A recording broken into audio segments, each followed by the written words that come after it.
right, Homesteader family, welcome back to the journey. Welcome to this edition of the Monday vlog. Chubbers is up here getting some lovin's.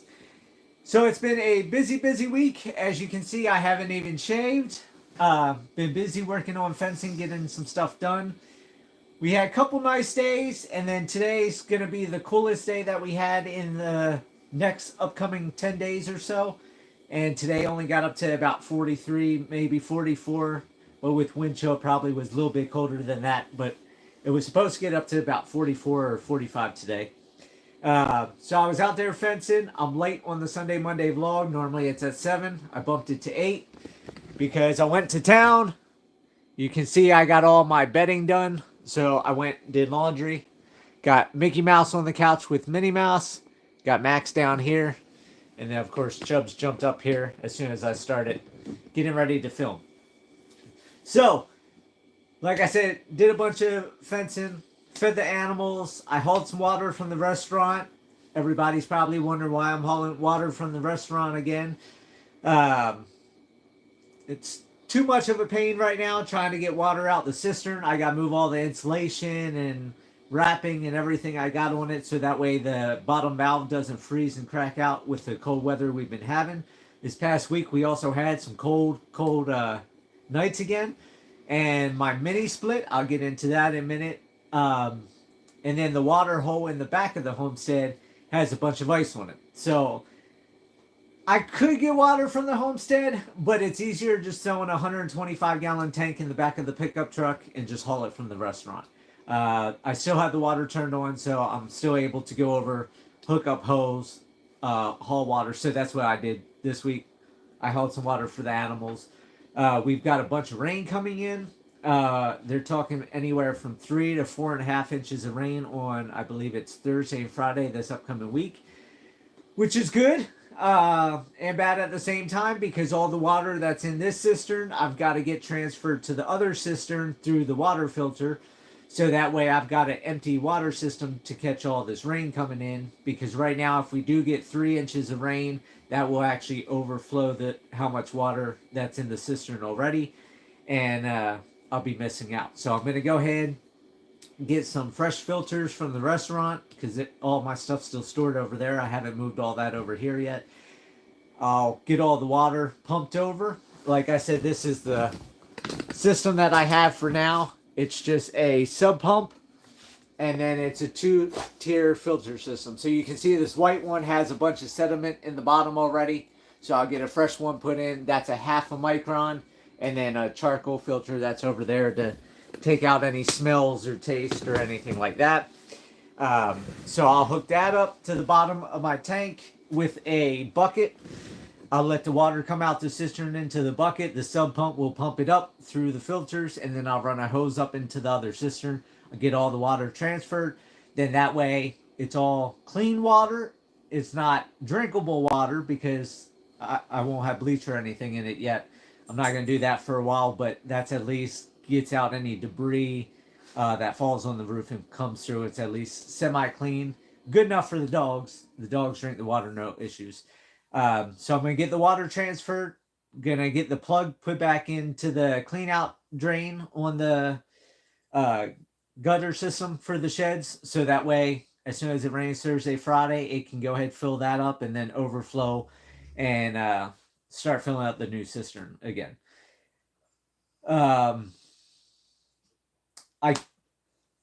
I'm not going to have any more freezing weather for next 10 days. So that's another reason why I'm going to go ahead and put the cap on it tomorrow, get all that hooked up so you don't have to worry about, am I going to bust out the PVC piping? Our nights now are going to be back above freezing, and our days, one of the days in the next 10 days is saying like 69 degrees. So I'm going to get back to the point of nice weather. We're in the low 50s to the upper 60s. So it's going to be a beautiful, nice 10 days, which means anything back over 50 degrees, I'm going to have to get permethrin out. I'm going to have to get the spray bottle back out and get ready for ticks again because the ticks will be coming out. And we all know that when we see 69 degrees, that means spring is around the corner, which means bugs are around the corner, which means flies are around the corner, which means summer is around the corner. So I am starting to run out of time of getting things done before my hibernation of the treacherous heat of the summer. We'll see if the summer gets back to the normal summers of extreme heat. Maybe it might still be mild. This winter was still mild, even though we had the little bit of cold. It still was nothing compared to the first 3 years, as you've seen with me being here with weeks and weeks of cold and weeks of snow. It's been a really decent winter. Getting to the mini split, since I've had questions about mini split, with my energy cost of not cost, but it was so high that first day and went down and bounced back and forth and stuff. I've had a couple more days higher bounce because we had some bitter cold days again. The green energy efficient button that I had on the mini split that I had issues with, we went through 0, -4, -6 degrees with wind chill. The mini split handled it.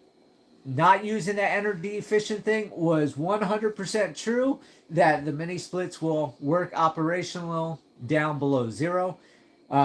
It just takes a lot more power. So I think I got up to like 15 to 18 kilowatts. Still not as high as using the emergency heat button.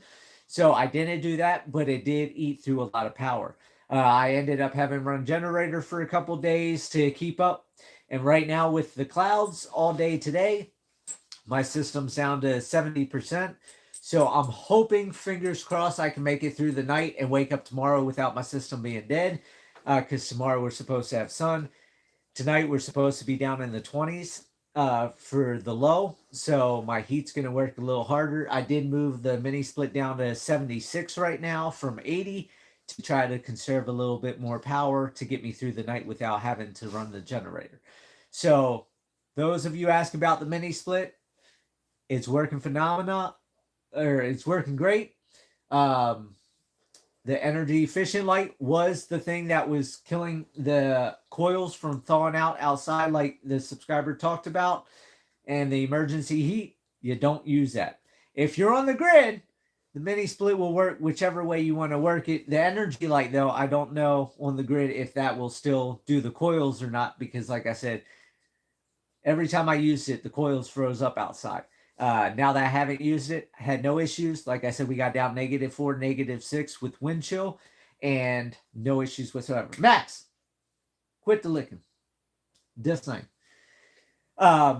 Going forward this upcoming week, like I said, I got to transfer the water from the water cistern to the other water cistern. Got to get water hauled up to the animals. We have a lot of rain coming in. We have a lot of beautiful days coming in. I'm going to be grinding out. Hold on one second. Outside. Go. We're not going to sit here. Go outside. Outside. We're not sitting here looking. I'm not listening to it. But I'll have a lot of fencing going on.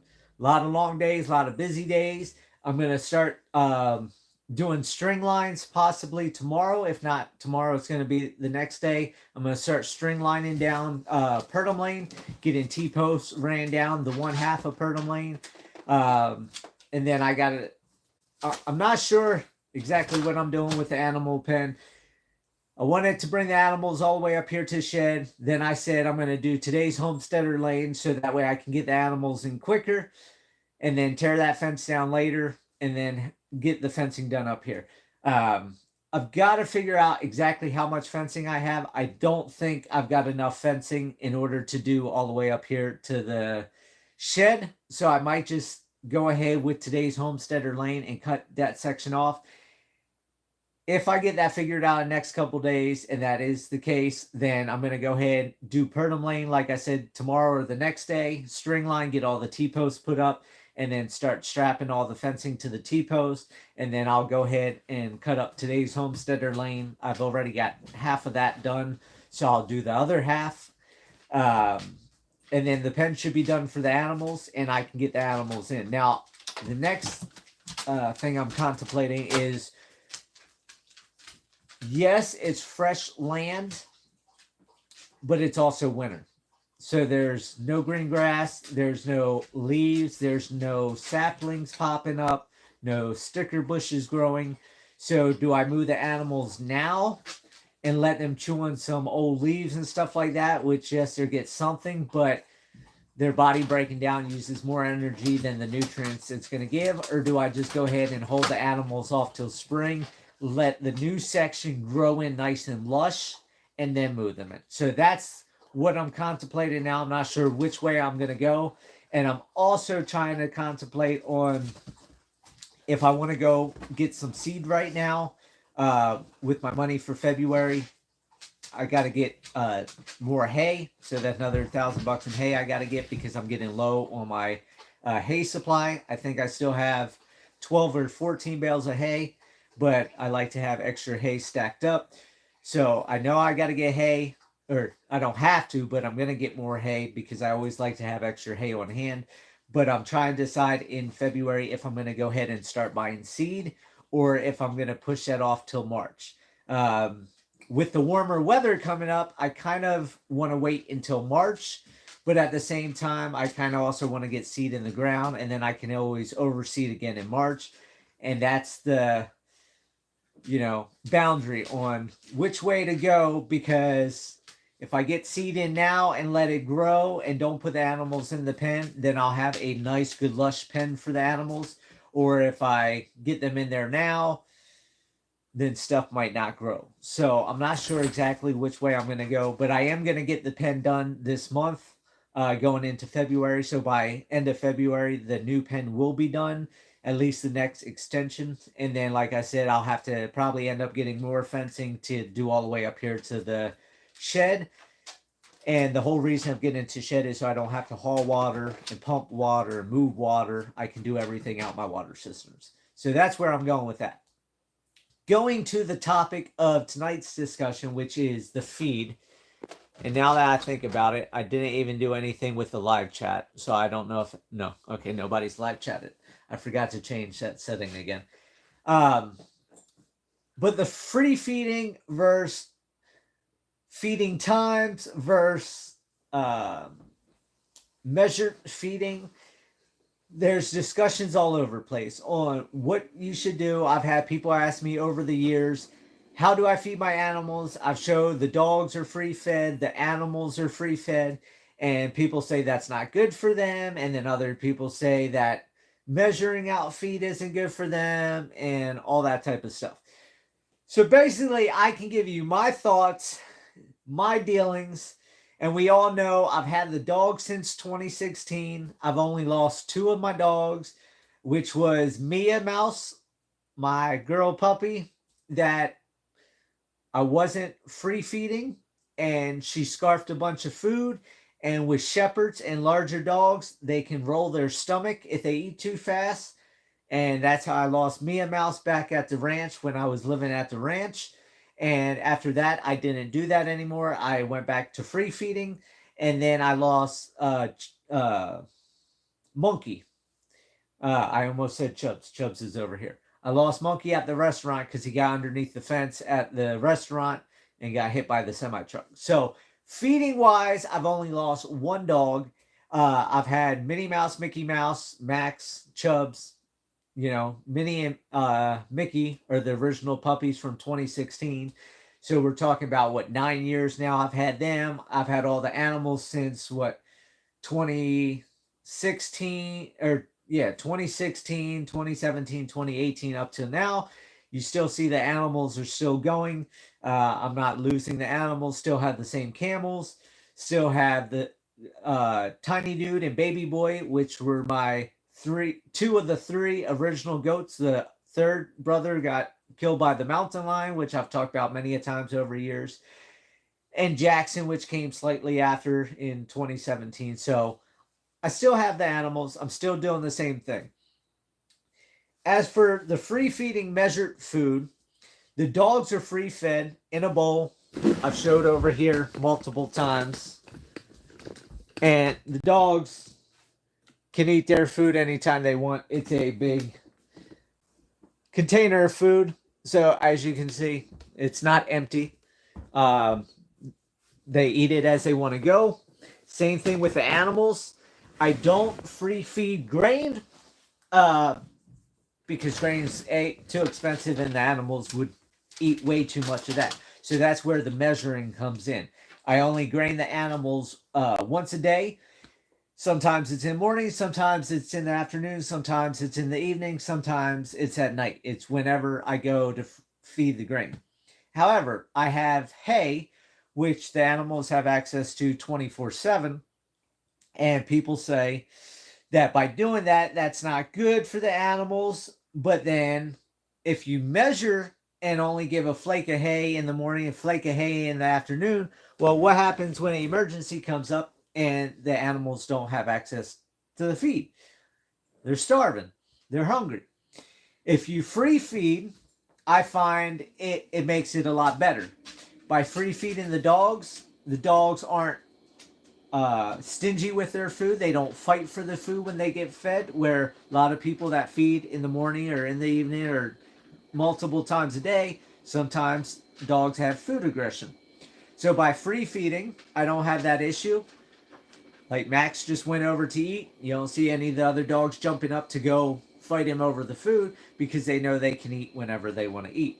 I don't free feed chicken legs and ground beef and stuff like that. That's treats for the dogs, so they don't fight over that either. I've made videos on that. Free feeding the hay to the animals. By doing that, a lot of people have made criticisms that my horses are in the big pen with all the other animals. Now, some of you are probably thinking, well, why is that a bad thing? Well, the property is covered in oak trees, and acorns are toxic. But when you free feed animals, they don't have an empty stomach. They always have a full gut. So my horses go out and they eat acorns and acorns and acorns, and they don't kill themselves. The goats sit there and eat acorns and acorns and acorns. My cows eat acorns and acorns and acorns. Pigs, but pigs don't die from eating too many acorns.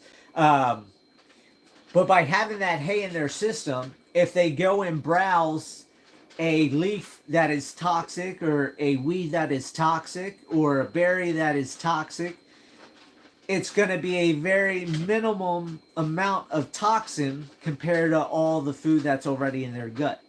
So have I lost animals to different things? Yes, I have. We all saw in the beginning, I lost goats because they would overeat, overindulge, because I got goats and everything. Stitching it up, capturing country life. Hello from Arkansas. Hello, Texas. But when they have free hay to eat on, you don't have to worry about your animals getting out of the pen or getting out of your barn and going and gorging themselves while you're at work, or gorging themselves while you're at the grocery store, or gorging while you're sleeping at night. My animals don't do that. The horses can eat hay all day long. They don't eat hay all day long. Otherwise, the hay bales would be gone every day when the hay bales last a week, 2 weeks. By doing that, like I said, if they eat a bad leaf, if they eat a bad berry, it's very minimum compared to if they had an empty stomach and they eat a handful of toxic berries or a handful of toxic leaves, then that would hit them, or the acorns. The way I do it has worked for me.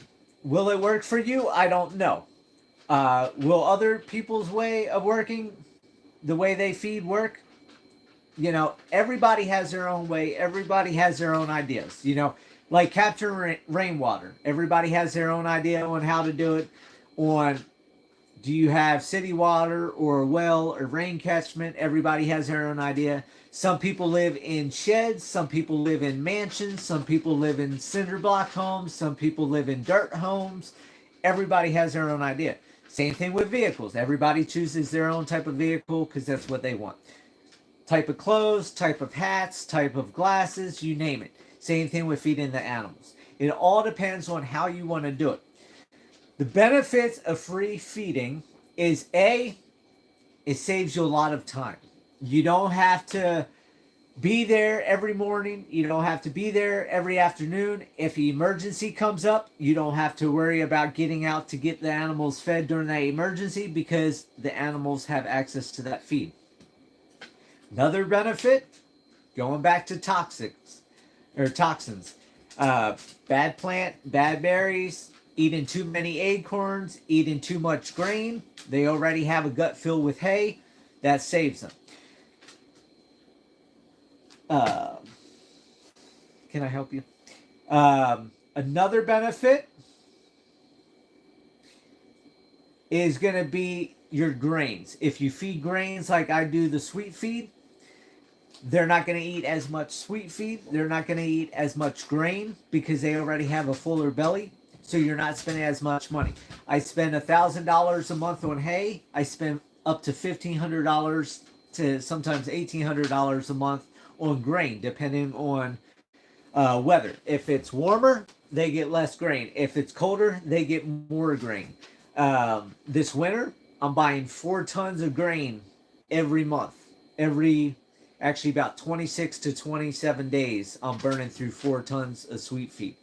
So, $1,800 a month in grain, $1,000 of hay. Do I rather have them eat more hay and less grain? Of course, because hay is a lot cheaper than buying the grain. Some downfalls of free feeding. You put a bunch of hay out, the animals are going to headbutt it, they're going to brush it, they're going to rip it, they're going to spit it, they're going to throw it. They're wasting hay. If they have one flake of hay, they're going to consume every scrap of that flake of hay because they know it's going to be 12 hours or so before they get that next flake of hay. So they're more stingy with their food. Another downside, it's going to cost you more money. If you constantly have feed in or hay or what have you, dog food, then they can eat more than if it's measured out. If it's given out in increments, they're going to eat more food. They're going to waste more food. It's going to cost you more money.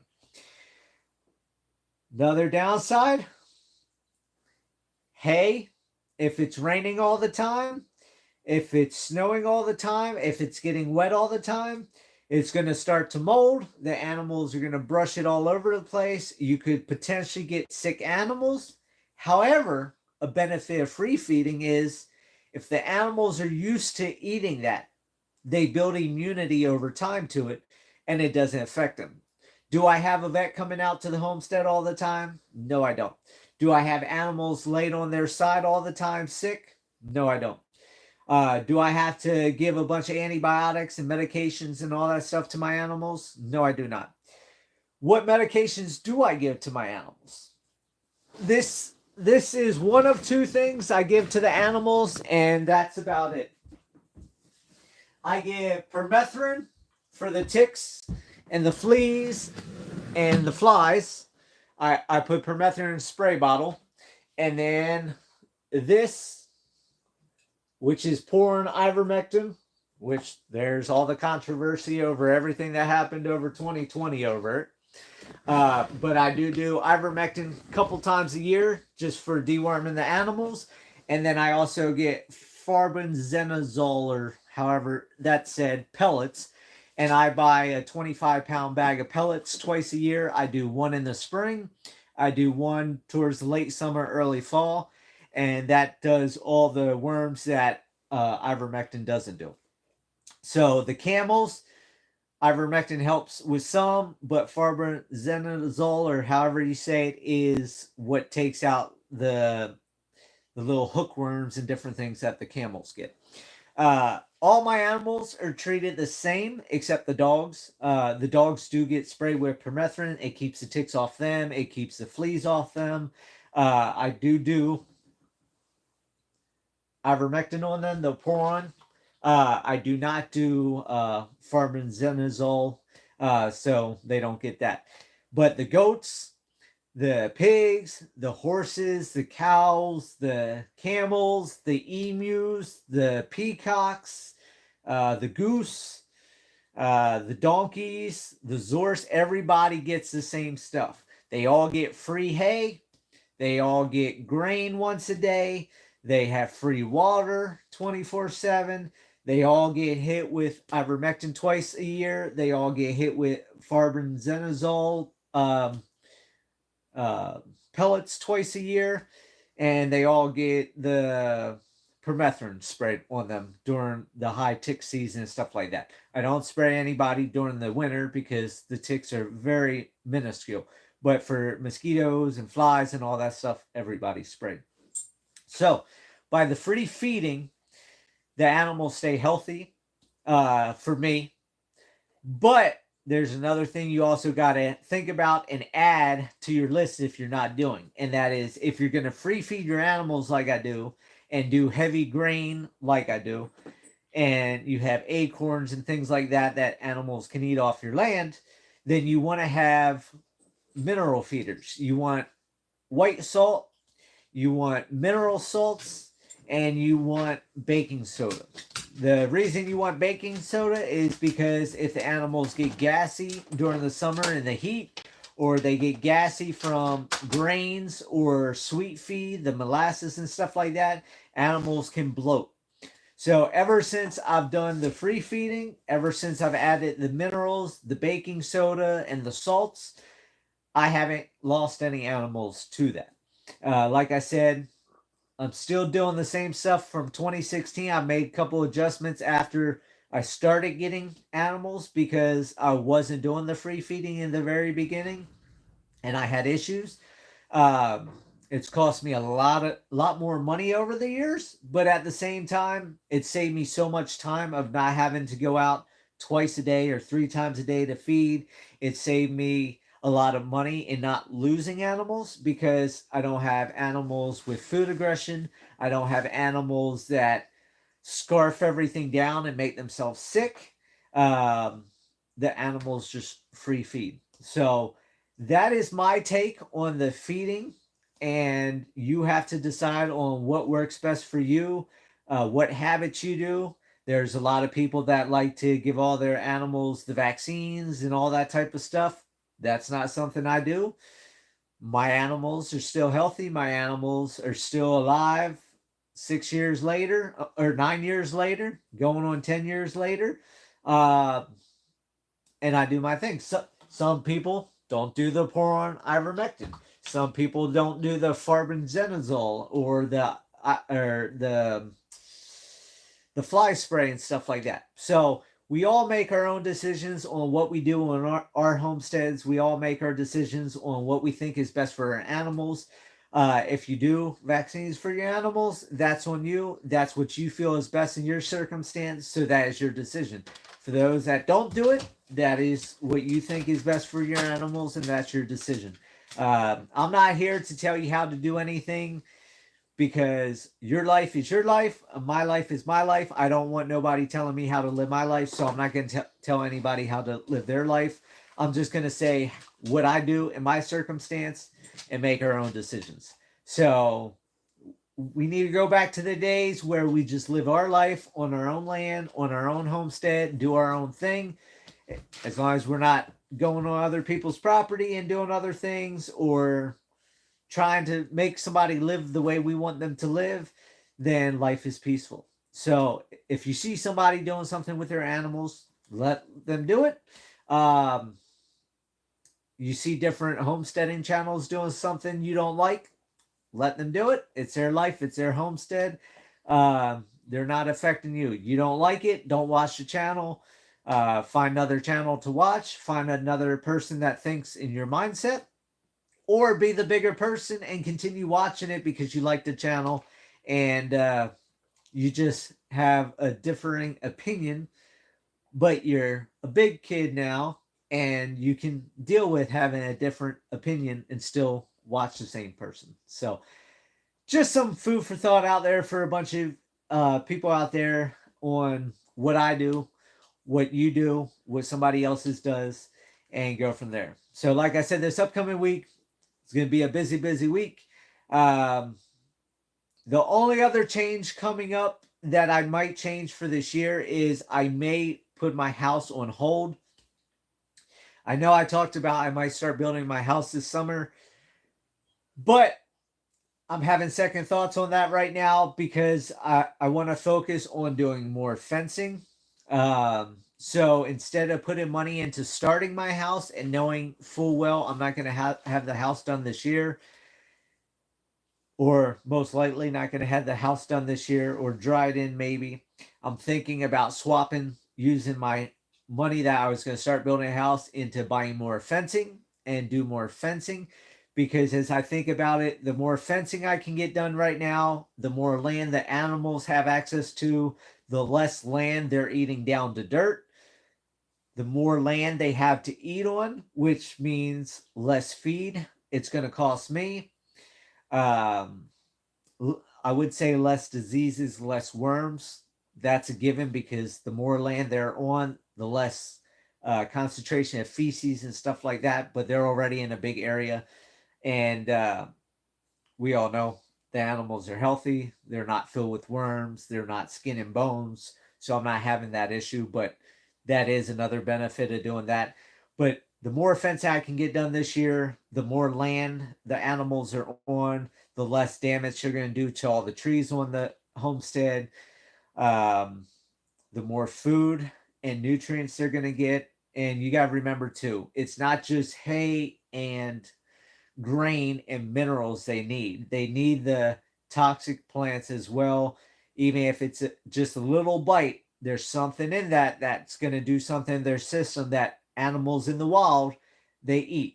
Just like deer. If deer aren't feeling well, they eat a certain plant to get whatever they need from that plant, but they don't eat it in large quantities because it will end up killing them. Animals have lived on this planet for years in toxic environments before humans, and not eat all the plants and wipe um their not generation but their species out. I'm sure there are some species that have disappeared from being stupid, but animals continue on this planet with or without humans, and that's why my animals are free fed. That's why my animals will be in a pen with both good plants and bad plants, because nature works in itself. There's not big heated barns and air conditioned barns out in the wild for the animals. There's not big tents for animals to go in or carports to huddle under. Yes, it makes life easier for the animals, but as animals have more luxuries, it's harder for them to survive in more inclement weather. You got to remember that. Just like the human species. Human species lived out in the wilderness in very limited shelters, and nowadays everybody's so soft that it's hard to live in a harder uh, environment, weather patterns, what have you. You look at Naked and Afraid, look how many people struggle really bad and can't even make it 30 days on Naked and Afraid, and different TV shows like that, Survivor, um, all the different outdoor things where they don't have food all the time. So it's just a thing to think about. If you see somebody's horse out in the middle of nowhere with no shelter or not having a jacket, horses live out west, up in the mountains of Colorado, where it gets a lot colder than in Arkansas and Florida and Texas and so on and so forth. So for those different states, you see a horse out there and think they're not being taken care of. There's horses running the range in Colorado that have no shelter in 20, 30, 40, 50 below weather, and they survive year after year. So just because it's not something you want to do with your animals, or something you don't think animals should be done to, um, you got to think, what do animals have in the wild? They're not fed twice a day. They're not fed all day long like I do. They may have to go miles and miles to find food, or miles and miles to find water. That's why animals in the wild lifespan is a lot shorter, because sometimes they can't find water. My animals have the food, they have the water. Uh, they probably end up living longer. But like I said, we all make our own decisions, we all make our own choices, and we do what we think is best on our homestead, or on our environments, on the environmental impact, weather impacts, and where we want to be as a homesteader. So don't look down on others, look up to others. If you don't want to look up to others, look the other way. Um, Don't be a drama-infused person. Be a happy person. Life is too short to be filled with drama and hatred and sadness and everything else. Um, Life is short, so enjoy it. And like always, live happy, live free. That's the only way to be. Um, short life. Small time on this planet. So enjoy it. Have a great week. If you're in the cold, try to stay warm. If you're in the warmer climates that's getting ready to warm back up, try to stay cool. 69 degrees is going to feel really hot here. Um, the mini split will turn on to the air cycle for the first time, most likely. And I'm going to get all the fence I can get done this week. So with that, have a great week. If you didn't see the Life Through a Lens 2022 and Life Through a Lens 2023, I got those put up along with the one that I put up last week, which was Life Through a Lens 2024. All the pictures that I had on my camera roll.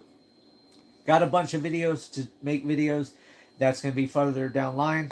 And with that, I'll see you guys on the next video. Have a great week. I'll talk to you guys later.